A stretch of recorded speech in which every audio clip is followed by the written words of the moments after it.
नमस्कार दोस्तों। देखिए मित्रों, आज हम एनसीईआरटी की जो 7th क्लास की ज्योग्राफी है उसका 7th चैप्टर पढ़ने वाले हैं। मानवीय पर्यावरण, बस्तियां, परिवहन और संचार। और इसके साथ ही जो लास्ट हमारी क्लास हुई थी उसमें से आपको एक क्वेश्चन बताना है कि जो वेल्ड छोड़िए, आप ये बताइए, जो पंपास है, पंपास जो घास के मैदान है, ये किस देश में पाए जाते हैं? कि जो पंपास घास के मैदान है वो किस देश में पाए जाते हैं? और ये उष्ण कटिबंधीय घास के मैदान है या शीतोष्ण कटिबंधीय घास के मैदान है?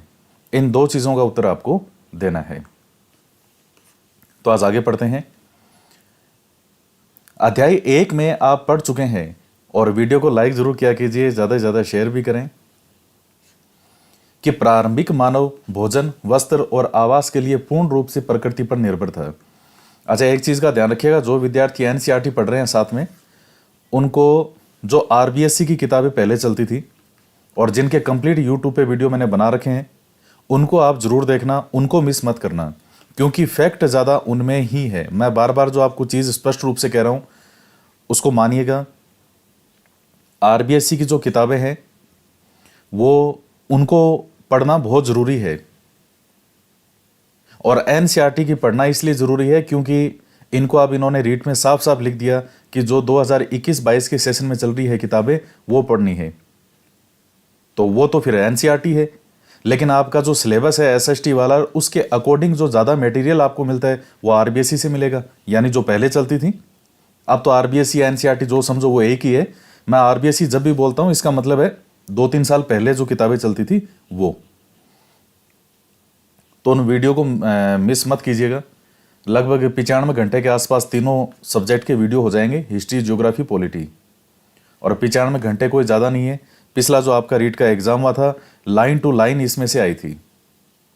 स्वामी विवेकानंद ने कोई लाइन बोली, एज इट इज वो आ गई। मतलब डिट्टो पेपर उसमें से छपा, एक लाइन कोई बाहर से नहीं थी, एक लाइन, सिंगल लाइन। तो इस बार एग्जामिनर पेपर बनाएगा तो आरबीएससी तो देखनी पड़ेगी, क्योंकि मैटर तो है उसमें ज्यादा, लेकिन एनसीईआरटी को आप इग्नोर नहीं कर सकते। तो आपको चाहे कोई सी भी चीज पसंद हो या नहीं हो, लेकिन पढ़ना पड़ेगा। मेन बात वो है, क्योंकि इनमें मन की बातें नहीं चलती कि मेरा मन ये हो रहा है या नहीं हो रहा है। अब जो पढ़ना है तो वो पढ़ना ही है। जिसका मन नहीं करता उसको भी पढ़नी पड़ेगी, जिसका मन करता है उसको भी पढ़नी पड़ेगी। तो बात वही है। ये बात मैं इसलिए बता रहा हूं क्योंकि आप में से कई विद्यार्थी कहते हैं सर हम सिर्फ एनसीईआरटी ही पढ़ लें क्या एसएसटी के लिए?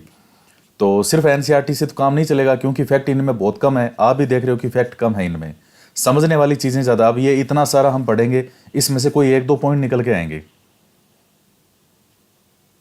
तो झूठी मन को दिलासा ऐसे मत दिया करो कि बस अब चाहे हो या नहीं हो, लेकिन हम तो बस यही पढ़ेंगे। तो झूठी दिलासा देने का कोई मतलब नहीं है। आप उस चीज को, हर चीज को समझ के चलें कि किस चीज में से हमें कितना पढ़ना है। और अध्याय 1 में आप पढ़ चुके हैं कि प्रारंभिक मानव भोजन, वस्त्र और आवास के लिए पूर्ण रूप से प्रकृति पर निर्भर था, लेकिन समय के साथ उसने नए कौशल विकसित करके खाद्य पदार्थों का उत्पादन, घर बनाने, यातायात और संचार के बेहतर साधनों का विकास किया। इस प्रकार उसने अपने आवास के वातावरण को अपने अनुकूल बनाया। बस्तियां वे स्थान हैं जहां लोग अपने लिए घर बनाते हैं। प्रारंभिक मनुष्य वृक्षों और गुफाओं में निवास करते थे। जब उन्होंने फसलें उगाना आरंभ किया तो उनके लिए एक जगह स्थायी घर बनाना आवश्यक हो गया। तो बस्तियां जो है वे स्थान है जहां लोग अपने लिए घर बनाते हैं। और क्वेश्चन तो एनसीईआरटी में से कितने धांसू बन सकते हैं ये आप देख ही रहे हो। इस तरह के प्रश्न तो आरबीएससी की जो किताबें थी वहां भी नहीं थे।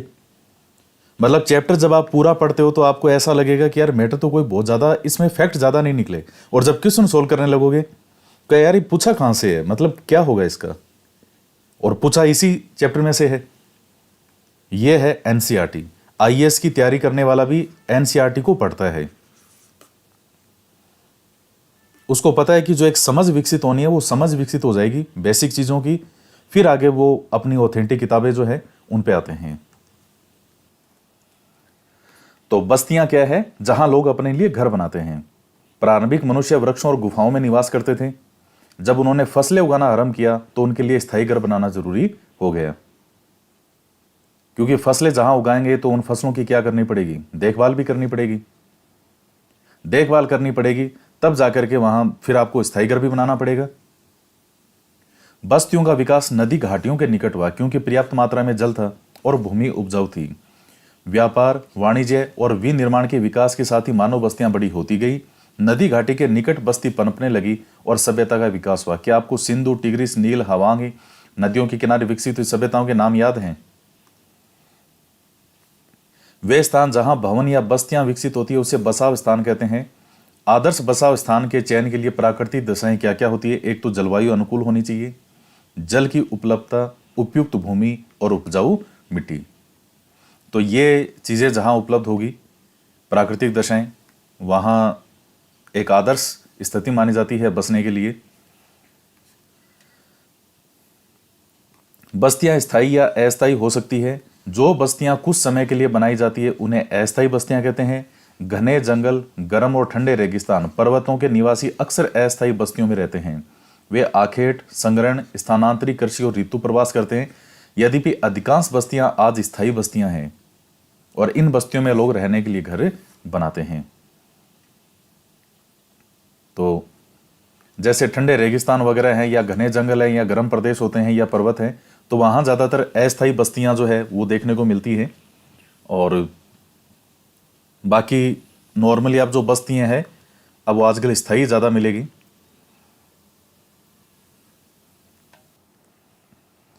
ऋतु प्रवास क्या होता है? लोगों के मौसमी आवागमन को ऋतु प्रवास कहते हैं। जो लोग पशु पालते हैं वे मौसम में परिवर्तन के अनुसार नए चारागाहों की खोज में निकल जाते हैं। तो जहां उपयुक्त मौसम लगता है पशुओं के लिए, जहां भी नया चारा उगता है वो वहां आगे चल देंगे। वो ये होता है ऋतु प्रवास।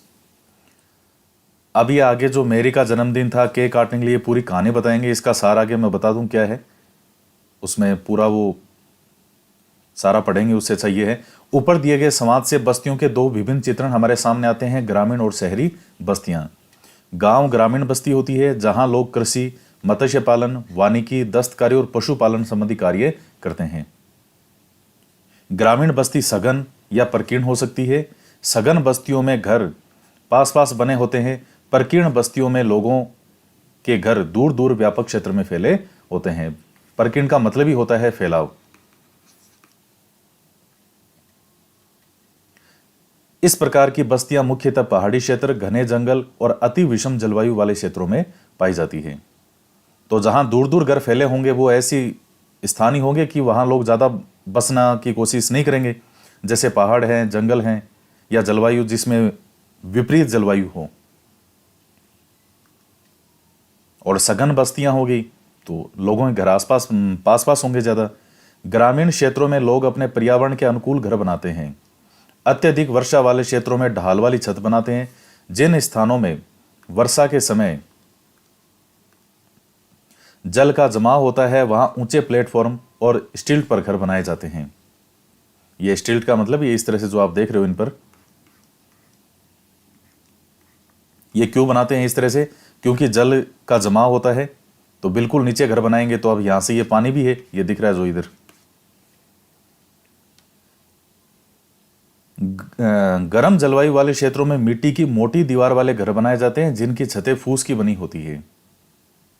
स्थानीय सामग्री जैसे पत्थर, पंख, चिकनी मिट्टी, तर्ण आदि का उपयोग कर घर बनाने में किया जाता है। नगरीय बस्तियों में नगर छोटी और शहर उनसे बड़ी बस्तियां होती है। तो नगरीय क्षेत्रों के लोग निर्माण, व्यापार और सेवा क्षेत्रों में कार्यरत रहते हैं। तो ये नगर क्षेत्रों के जो लोग हैं उनका क्या कार्य होता है? निर्माण, व्यापार, सेवा क्षेत्र से संबंधित। गांव का इन्होंने बताया कि गांव में किस तरह कार्य होते हैं, शहरों में किस तरह के होते हैं। तो कुछ बेसिक सी चीजें हैं। अब इसमें मैटर कोई ज्यादा नहीं है इस चैप्टर में। परिवहन। परिवहन लोगों और सामान के आवागमन के साधन होते हैं। पुराने समय में अधिक दूरी की यात्रा करने में अत्यधिक समय लगता था। उस समय लोग पैदल चलते थे और अपने सामान को ढोने के लिए पशुओं का उपयोग करते थे। पहिए की खोज से परिवहन आसान हो गया। समय के साथ परिवहन के विभिन्न साधनों का विकास होता गया, लेकिन आज भी लोग परिवहन के लिए पशुओं का उपयोग करते हैं। तो यातायात के साधन के रूप में घोड़ा गाड़ी, घोड़ा भी ये जोरदार ही है। परिवहन, तो ये परिवहन क्या होता है? लोगों और सामान के आवागमन के साधन होते हैं परिवहन। तो अब परिवहन के बारे में, अलग अलग साधन होते हैं, समय के हिसाब से बदलते हैं। हमारे देश में सामान्यतः गधे, खच्चर, बैल और ऊंट का ही उपयोग किया जाता है। तो ऊंट पर तो मैं बहुत बैठा हूं, बचपन में ऊंट ने मुझे गिराया भी बहुत है, लगती भी थी, लेकिन क्या फर्क पड़ता था। तो गधे, खच्चर, बैल, इन पर तो नहीं बैठे, लेकिन ऊंट पर बहुत बैठा हूं मैं। दक्षिणी अफ्रीका के एंडीज पर्वत के क्षेत्र में लामा का उपयोग उसी तरह होता है जैसे तिब्बत में याक का। ये क्वेश्चन ऐसे निकलते हैं। ये एनसीईआरटी की किताबें गले की वो हड्डी है, ना तो निगली जाए ना उगली जाए, ना तो आप इनको छोड़ सकते हो, और पढ़ोगे तो इसमें से ऐसे ऐसे फैक्ट निकल के आते हैं। आप ढूंढ के देख लेना, दुनिया की जितनी भी गाइड में लिखा होता है कि आरबीओसी और एनसीईआरटी पर आधारित, उसमें देख लेना कि कितने फैक्ट आपको अंदर मिल जाते हैं। नहीं मिलेंगे। अब ये फैक्ट, एक फैक्ट है, ये सिंपल है, बहुत सामान्य सा फैक्ट, लेकिन आपको हर जगह नहीं मिलेगा कि दक्षिणी अफ्रीका का जो एंडीज पर्वत के क्षेत्र में लामा का उपयोग उसी तरह होता है जैसे तिब्बत में याक का। ये दक्षिणी अफ्रीका में एंडीज कहां से आ गया? यहां पे इसको काट के, ये गलत है। आपकी किताब के अंदर अगर ये अफ्रीका लिखा हुआ है तो इसको काट के अमेरिका कर लेना, क्योंकि दक्षिणी अमेरिका जो महाद्वीप है वहां है एंडीज पर्वत। तो इसको काट के आप अपनी किताब में सही कर लेना। आपके पास एनसीईआरटी की बुक हो और उसमें ये अफ्रीका अगर लिखा हुआ है, इसको काट देना, अफ्रीका नहीं है, यहां पर अमेरिका आएगा। तो दक्षिणी अमेरिका के एंडीज पर्वत के क्षेत्र में लामा का उपयोग उसी तरह होता है जैसे तिब्बत में याक का। प्रारंभ में अन्य देशों के व्यापारियों को भारत पहुंचने में अनेकों महीने लग जाते थे। वे समुद्री मार्ग से या थलीय मार्ग से आते थे। हवाई यात्रा ने परिवहन को द्रुत बना दिया गया है। तो ये देखिए, गलतियां जो है, दुनिया की ऐसी कोई किताब नहीं है जिसमें गलती नहीं हो सकती। इनमें जो इंग्लिश की किताबें हैं उसके अंदर यहां अमेरिका ही लिखा हुआ है इंग्लिश की बुक में। अब वो हिंदी जब अनुवाद किया तो अफ्रीका लिख दिया होगा, वो टाइप अफ्रीका कर दिया होगा। आज भारत से यूरोप की यात्रा करने में केवल 6 से 8 घंटे का समय लगता है। इस प्रकार परिवहन के आधुनिक साधन समय और ऊर्जा को बचाते हैं। तो ध्यान रखिएगा, तिब्बत में याक और दक्षिणी अमेरिका के एंडीज पर्वत के क्षेत्र में लामा का प्रयोग होता है।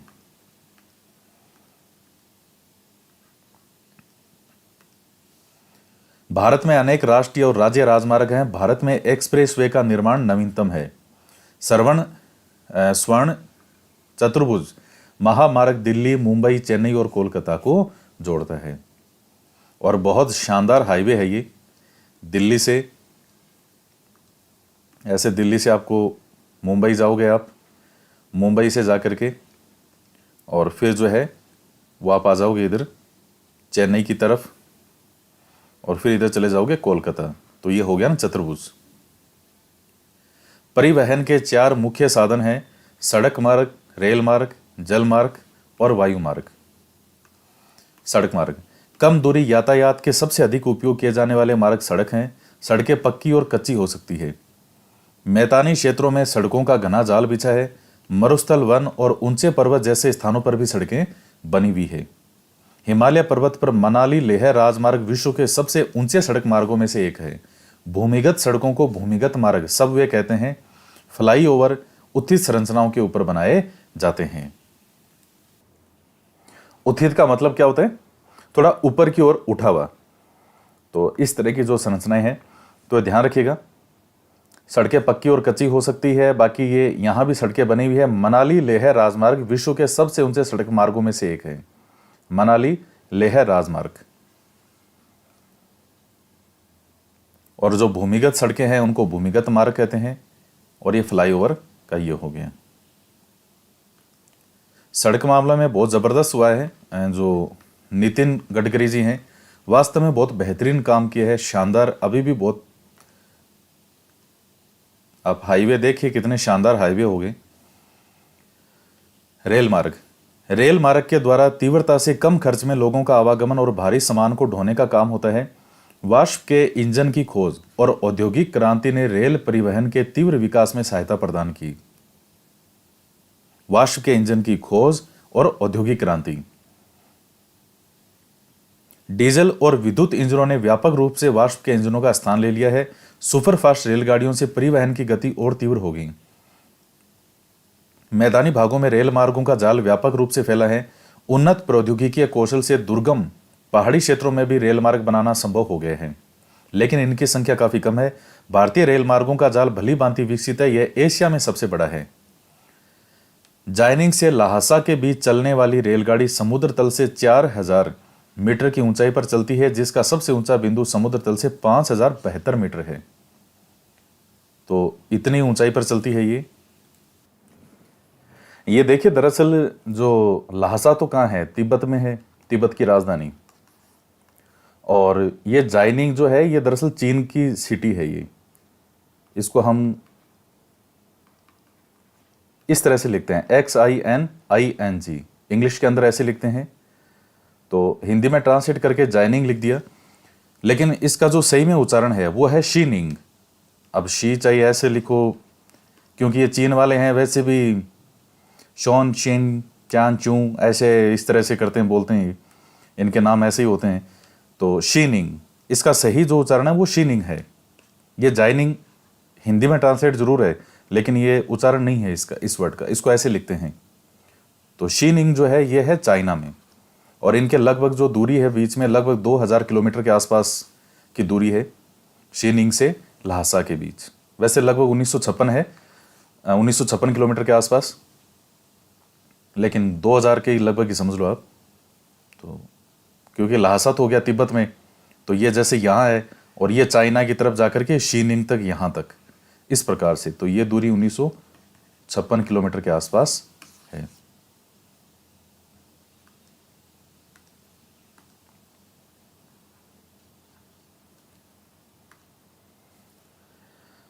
ट्रांस साइबेरियन रेल मार्ग विश्व में सबसे लंबा रेल मार्ग है, जो पश्चिमी रूस से सेंट पीटर्सबर्ग से प्रशांत महासागरीय तट पर स्थित व्लादिवोस्क तक जाता है।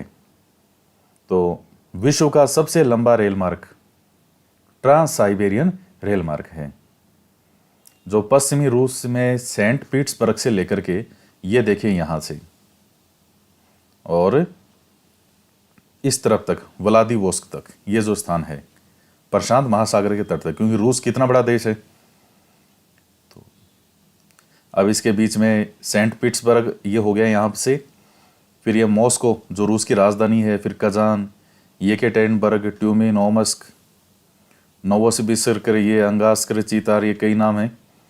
तो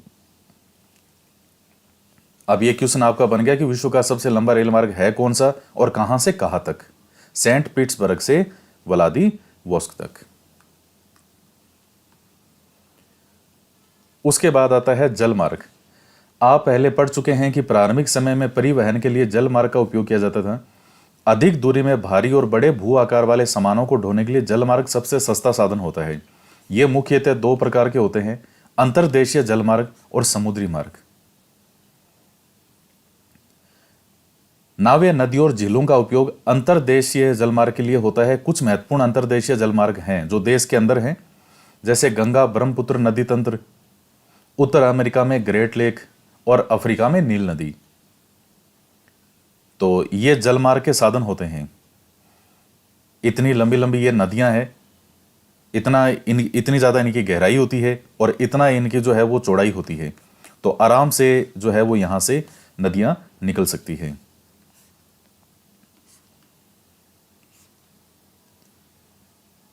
तो इनमें आराम से जो जहाज हैं वो चले जाते हैं।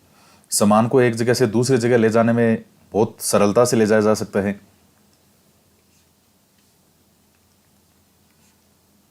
अब आप यहां वाली नदियां मत समझ लेना राजस्थान में, जैसे पश्चिमी राजस्थान की लूणी नदी है, क्या इसमें मैं जहाज कैसे लेके जाऊंगा? मैं यहां से लेके जाऊंगा, अजमेर में नाग पहाड़ से मैं शुरू होऊंगा, मैं यहां से जाता जाता जाता जाता मैं जाऊंगा और कहीं आगे पता चला बाड़मेर के पास जाके नदी लुप्त हो गई, तो वो नदियां ये नहीं है यहाँ पर।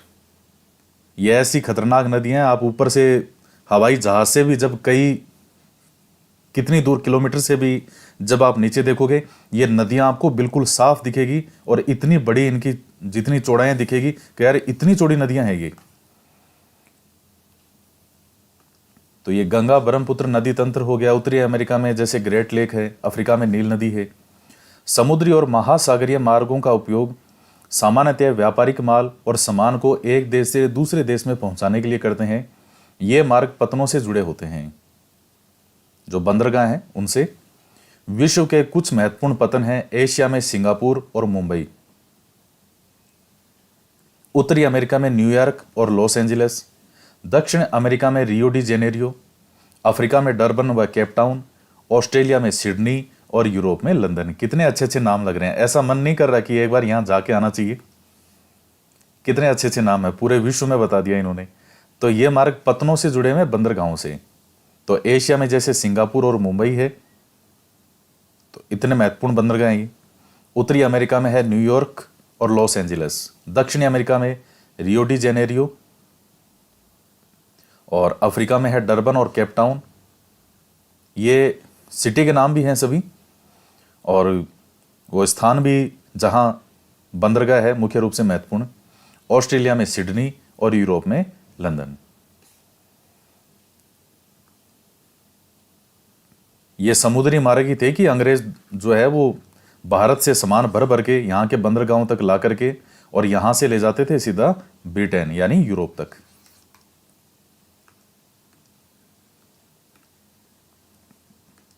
फिर आता है वायु मार्ग। 20वीं सदी के आरंभ में विकसित यह परिवहन का सबसे तीव्र मार्ग है। ईंधन की लागत अधिक होने के कारण यह सर्वाधिक महंगा साधन है।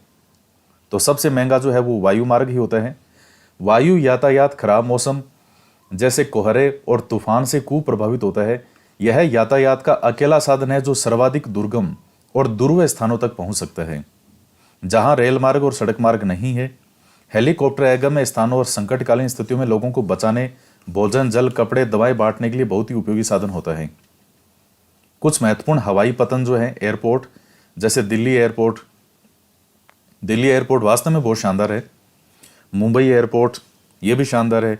न्यूयॉर्क, लंदन, पेरिस, फ्रैंकफर्ट और काहिरा, तो ये कई फेमस जो हैं वो एयरपोर्ट है। अब यहाँ पतन से मतलब वो बंदरगाह मत समझ लेना, वो पानी वाला। यहाँ अब ये इंग्लिश में लिखा होगा एयरपोर्ट, उन्होंने पोर्ट का हिंदी अनुवाद दे के कर दिया अनुवाद की पतन। अब पतन का मतलब वहाँ ऊपर जो था समुद्र वाले हैं वो बंदरगाह से मतलब था, यहाँ स्थल वाला जो एयरपोर्ट है उससे है।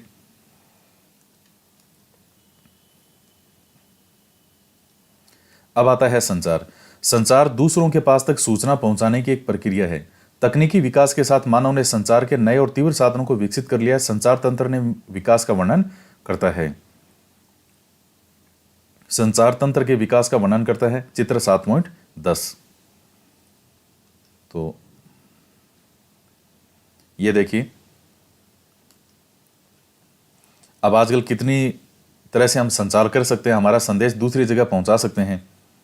ये हो गए, ये जैसे पहले डाकिया वगैरह होते थे, ये जैसे मान लीजिए गांव में कोई सूचना देनी होती थी, ये ढोल पीट के जाता था, ढोल पीटता था ताकि लोग इकट्ठा हो, आवाज़ सुन के फिर वो सूचना देते थे। न्यूज़पेपर वगैरह हो गए। और आजकल टेक्नोलॉजी समझिए, लैपटॉप, इंटरनेट वगैरह, ये फैक्स मशीन, टीवी, कितनी चीज़ें हो गई।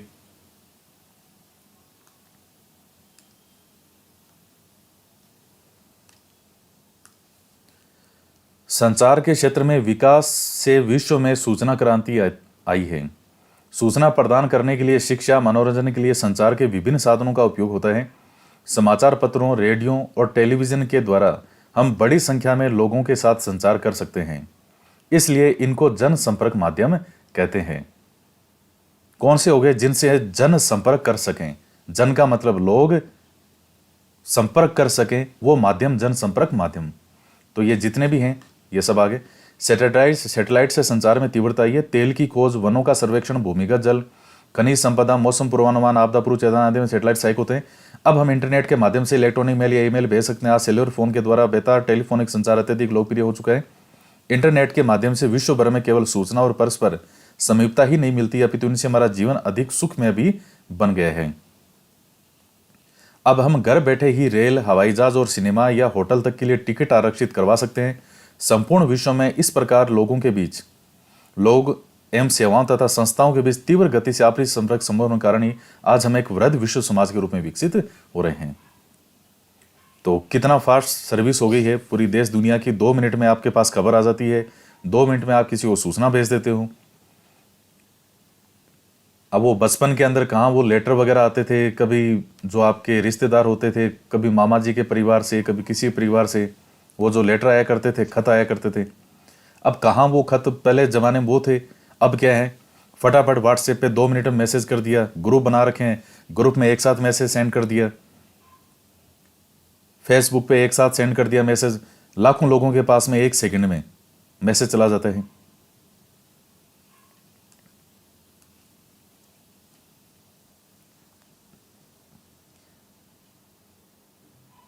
और आज जैसे यूट्यूब है, तो यूट्यूब के कारण इंटरनेट के अंदर इतना क्रांतिकारी बदलाव आया है, तभी मैं आपको पढ़ा रहा हूं और आप पढ़ रहे हो। इसके बाद में आप देखिए, ये विश्व के प्रमुख समुद्र और हवाई पतन है। तो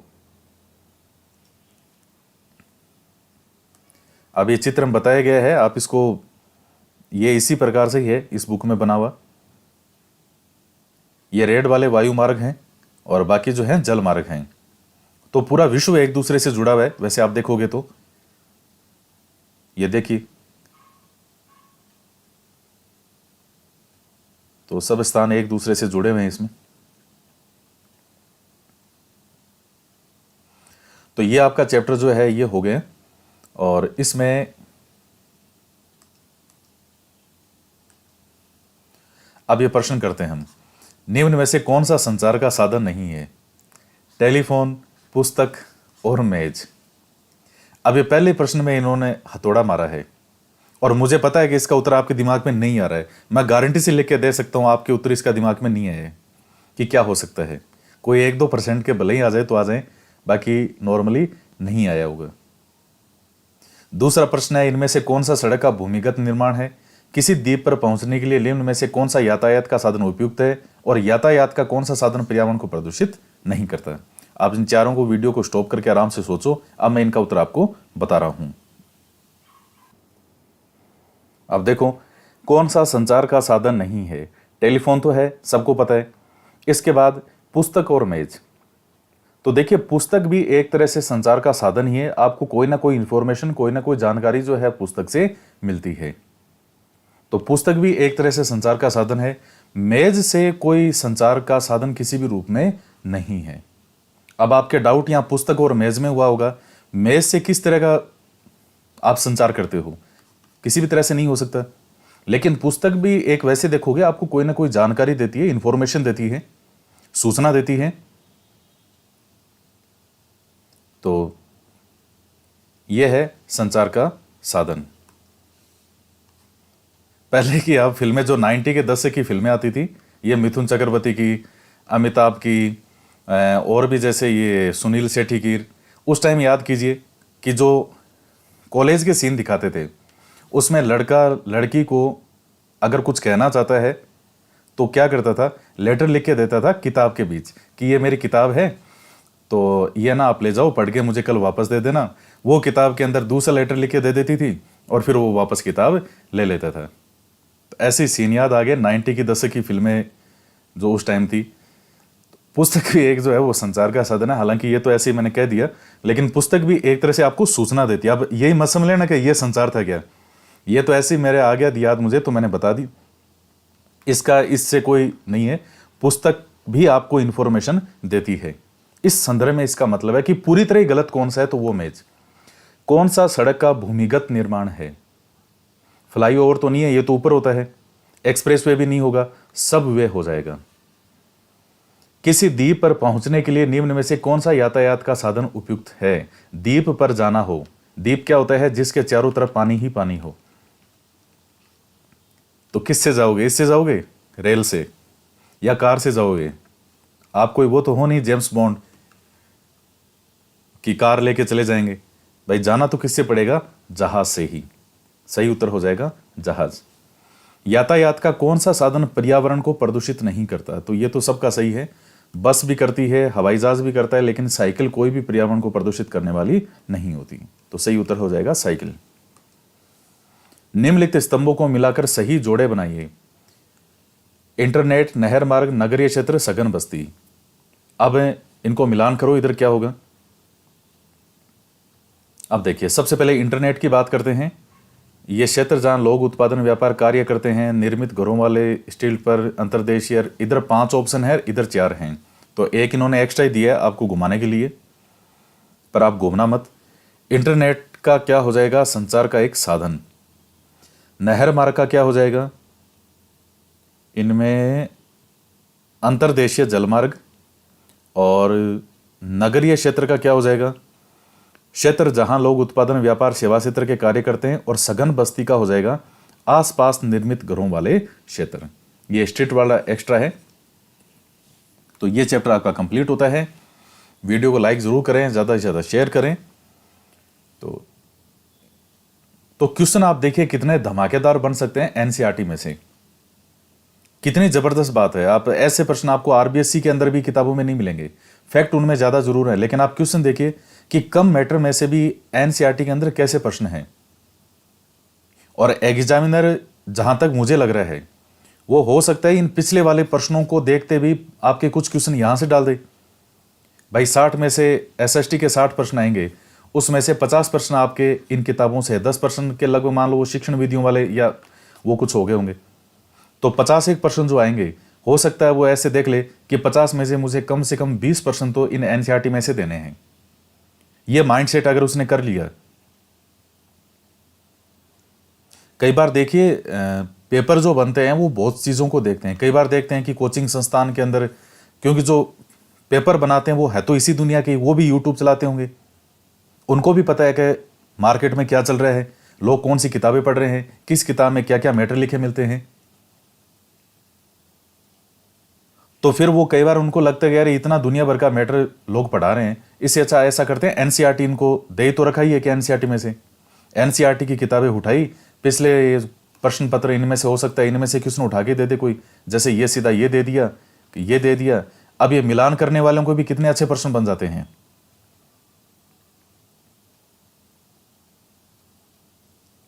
तो इस तरह के प्रश्न अगर मिलान करने वाले दे दें तो ये चीज है। तो इस वीडियो के अंदर इतना ही। तो मिलते हैं नेक्स्ट वीडियो में। जय हिंद, जय भारत।